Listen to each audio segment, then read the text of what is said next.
and going around and talking to people, asking questions, you'd be amazed how much you learn.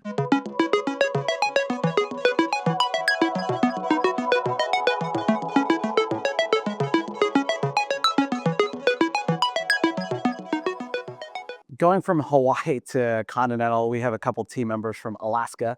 I don't know if anybody's lived on an island, but travel is very fascinating because your mindset, especially coming from your background, what you told us, you then have this mental mobility because a lot of people.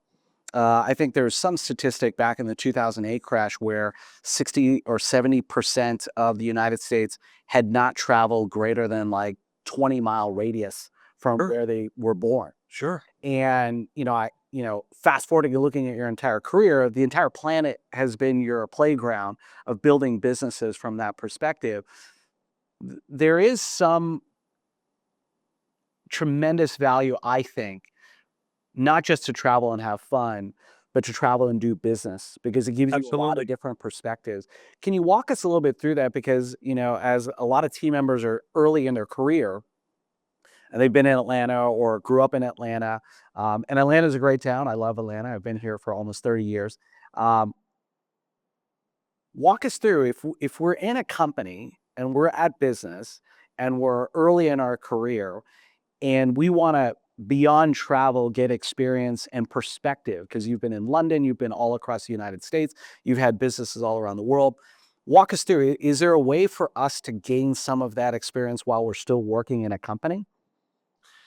Sure, there is. I think that a couple things. Number one, even when you travel for leisure or whatever, it really I find myself, going in and and talking to people and tell me about your business. Tell me about this. How do you do this? How do you do that? I'm kind of a sponge because I'm always. I have a saying, "Better never rests," and that's what I live by, personally and professionally.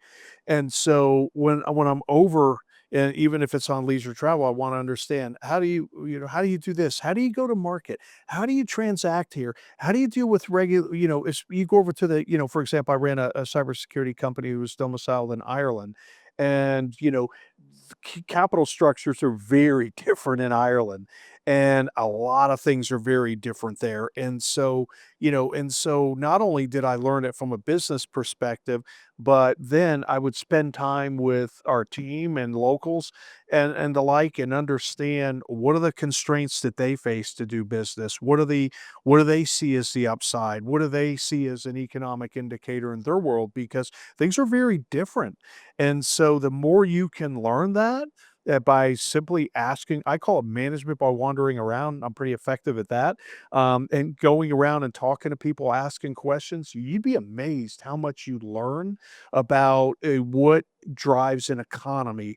Because, yeah, you can sit here and watch all the global news channels, which I do, and, the financial markets or whatever, which I do. But at the end of the day, I also get it from the ground level. That's the first thing. And then the second thing is that find different businesses in different sectors and say, what made that business successful? What happened to them? What did they do? And you'll find a lot of things that will help you unlock, growth, unlock success. And, wherever you go in your careers, you'd be surprised how much you'll be able to apply that. Yeah, I'll double encourage it because it's something that we really haven't talked about. I know we have team members in Nepal, in Gurgaon near Delhi, and Hyderabad, all across India, Colombia. We have team members all across the U.S.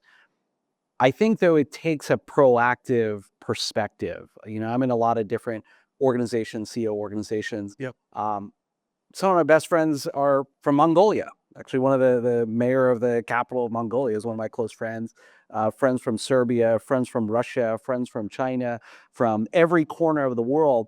And having a proactive nature of it really gets you to see things not the naive, narrow way that we see it on a day-to-day basis. That's right. But unless you take that perspective, what you said, which is sitting down and meeting or talking to, what I'd encourage everybody to do is if you haven't already, join some kind of networking organization Mhm. that has an international perspective.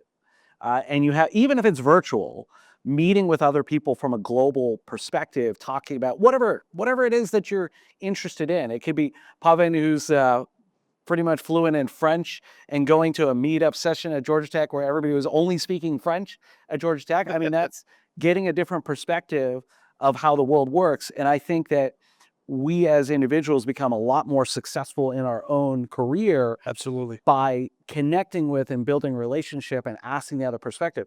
I look at it also from the military context. I have this opportunity to do a lot of advisory work, and had a long sit down with an Afghani national who worked for the US as a translator, and had an hour and a half conversation about his perspective of Afghanistan and Pakistan right now. And it's one thing to be like, I read it on the news. It is a whole different universe when you're sitting down with a native Afghani who's been in the US actually for decades, but has both of those contexts, and then is having a real blunt conversation about the reality of the world from that standpoint. And I see it as well. You know, I have Iranian friends, I have friends from all over the Middle East, and Israeli friends as well. Seeing it from both perspectives means that you have to have a proactive nature versus That's right. whatever I see on TV, I'm just gonna.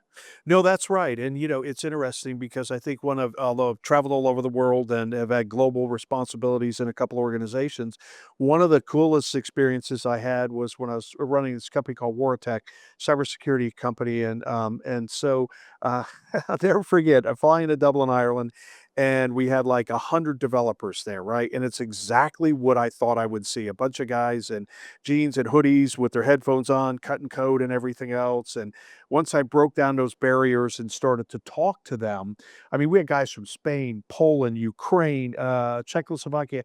We had people from all over, and I would ask them about different things. So, tell me about you. Tell me about growing up.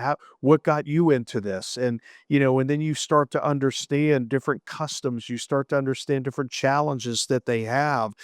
It was amazing. And then the one of the key questions that I would always ask is I would say, "What's your view of America?"